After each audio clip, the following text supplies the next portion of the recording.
Final છે અમદાવાદ પશ્ચિમમાંથી મને party આપશે તો હું ચોક્કસ તૈયાર છું. લોકસભા 2024ની તૈયારીઓ જોરોશોરોથી ચાલી રહી છે અને ગુજરાતમાં આ વખતે ભારતીય જનતા પાર્ટી ત્રીજી વાર 26માંથી 26 બેઠક જીતવા માટે તૈયારીઓમાં લાગી ગઈ છે. એમાં જો વાત કરીએ તો આવતીકાલે રાષ્ટ્રીય અધ્યક્ષ ભારતીય જનતા પાર્ટીના છે જેપી નડ્ડા એ અમદાવાદ આવવાના છે, કાર્યાલયનું ઉદ્ઘાટન કરવાના છે અને આ બધો જ કાર્યક્રમ શું થવાનો છે એ મામલે કિરીટ સોલંકીએ પ્રતિક્રિયા આપી હતી. શું કહ્યું હતું તેમણે સાંભળીએ. લોકસભાના પડઘમ વાગી ચૂક્યા છે અને જ્યાં સુધી ભારતીય જનતા પાર્ટીનો સવાલ છે, એનું સંગઠનનો સવાલ છે, તો ભારતીય જનતા પાર્ટી વિશ્વની સૌથી મોટામાં મોટી પાર્ટી છે અને આ પ્રકારની ચૂંટણીઓ માટે ભારતીય જનતા પાર્ટીની તૈયારીઓ પહેલેથી જ ફૂલપ્રૂફ તૈયારી હોય છે.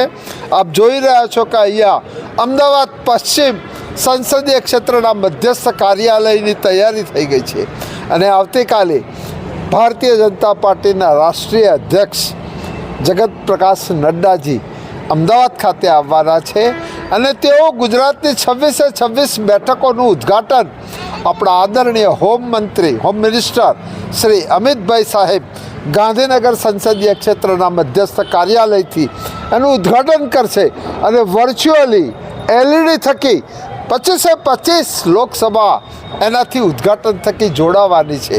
કાલે પણ એક મોટો કાર્યક્રમ છે, એમાં સેંકડોની સંખ્યામાં, હજારોની સંખ્યામાં કાર્યકરો અહીંયા જોડાવાના છે અને આ કાર્યાલયનું ઉદ્ઘાટન થવાનું છે.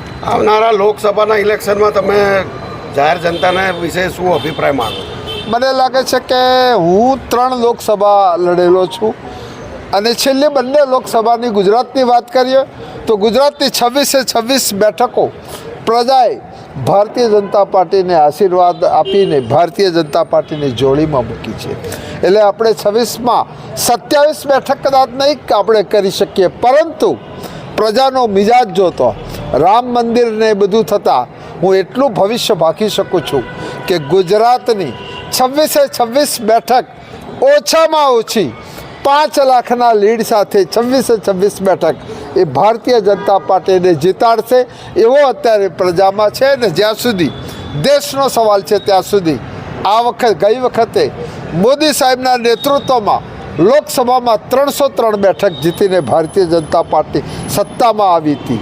આ વખતે જે દરેક લોકો કહે છે એ હું એનો ખાલી એન્ડોર્સ કરું છું કે આ વખતે 400 બેઠકો સાથે મોદી સાહેબ હેટ્રિક થઈને ફરીથી મોદી સરકાર. ફાઇનલ છે અમદાવાદ પશ્ચિમમાંથી એ પાર્ટીનો વિષય હોય છે, પાર્ટીના નેતૃત્વનો વિષય હોય છે, પાર્ટીનું પાર્લામેન્ટરી બોર્ડ લેતો હોય છે.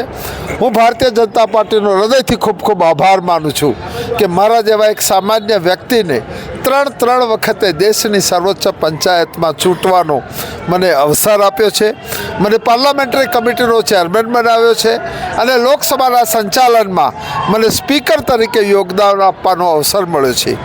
હા, મને પાર્ટી આપશે તો હું ચોક્કસ તૈયાર છું, પરંતુ ટિકિટ કોને ફાળવવી એ પાર્લામેન્ટરી બોર્ડ અને અમારું વરિષ્ઠ નેતૃત્વ નક્કી કરતું હોય છે.